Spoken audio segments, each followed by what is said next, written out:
Bayangkan kamu berada di negeri tropis, jauh dari rumah, di sebuah gunung megah yang menjulang tinggi menembus awan. Tapi perjalanan yang kamu pikir akan menjadi pengalaman hidup, justru menjadi akhir dari segalanya. Di video pertama ini, aku ingin membagikan kisah tragis seorang perempuan muda asal Brasil bernama Juliana Marins, yang hilang dan akhirnya ditemukan tak bernyawa di Gunung Rinjani, Indonesia. Ini bukan cuma cerita tentang pendakian, tapi tentang waktu, kehati-hatian, dan pentingnya persiapan.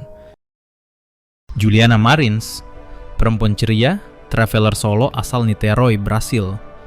Seorang publisitaria yang menjadikan Asia Tenggara sebagai tempat berpetualang dan berbagi kisah hidupnya. Tapi pada tanggal 20 Juni 2025, saat ia mencoba menaklukkan puncak Rinjani, sebuah tragedi terjadi. Juliana tergelincir saat mendaki tepian kawah.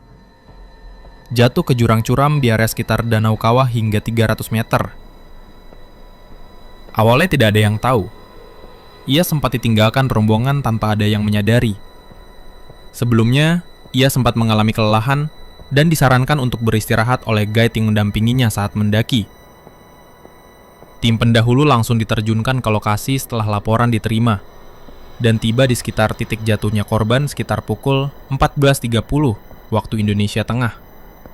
Proses evakuasi dilakukan secara intensif oleh tim SAR gabungan dengan mengandalkan metode manual menggunakan tali serta bantuan drone thermal untuk mendeteksi keberadaan korban. Setelah tim turun sejauh 300 meter, ternyata masih belum terjangkau. Tali sepanjang 300 meter yang dibawa mereka masih belum dapat menjangkau korban. Tim juga berusaha memanggil korban, tapi tidak ada sahutan ataupun respons dari Juliana. Kabut tebal dan cuaca basah mengakibatkan drone thermal tidak dapat berfungsi maksimal. Akhirnya, netizen Brazil mulai panik. Laporan drone menunjukkan bahwa Juliana masih hidup saat itu, tergolek tak berdaya di tepi jurang. Tapi cuaca, medan, dan jarak menjadi musuh utama. Bukan hal mudah bagi tim SAR untuk melakukan evakuasi terhadap korban.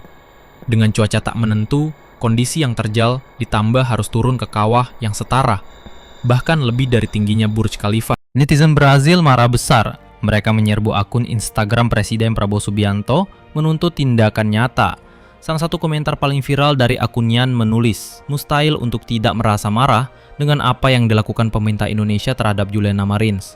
Hampir 3 hari tanpa air, makanan, dan mereka memperlakukan nyawa wanita Brazil ini dengan tidak hormat, yang tidak akan pernah terjadi di Brazil. Mereka merasa jika tragedi ini terjadi di Brazil, nyawa Juliana akan diselamatkan tepat waktu. Namun yang tidak diketahui mereka adalah kondisi terjal Gunung Rinjani tidak cocok untuk pemula, terlebih korban memiliki masalah penglihatan -5. Lalu pada 24 Juni 2025, tim SAR akhirnya menemukan Juliana di jurang yang kemungkinan mencapai kedalaman 900 meter. Tidak bergerak, tidak ada tanda kehidupan. Kesedihan menyelimuti Brazil. Ribuan komentar berisi doa dan amarah. Di X, Instagram, TikTok, semua platform menjadi ruang berkabung dan protes. Gunung Rinjani bukan gunung untuk pemula. Jalurnya sempit, licin, berpasir, dan kadang menipu. Tim SAR sebenarnya langsung bergerak, tapi dalam kondisi seperti itu, 1 jam saja bisa menjadi sia-sia, apalagi 36 jam. Kisah Juliana bukan hanya kisah kehilangan, tapi kisah tentang bagaimana satu nyawa bisa mengubah kesadaran kita tentang keselamatan, empati, dan kemanusiaan. Buat kamu yang suka mendaki, berpetualang, atau hidup sendiri di negeri orang, jangan anggap sepele persiapan, peralatan, dan komunikasi. Nyawa kamu lebih berharga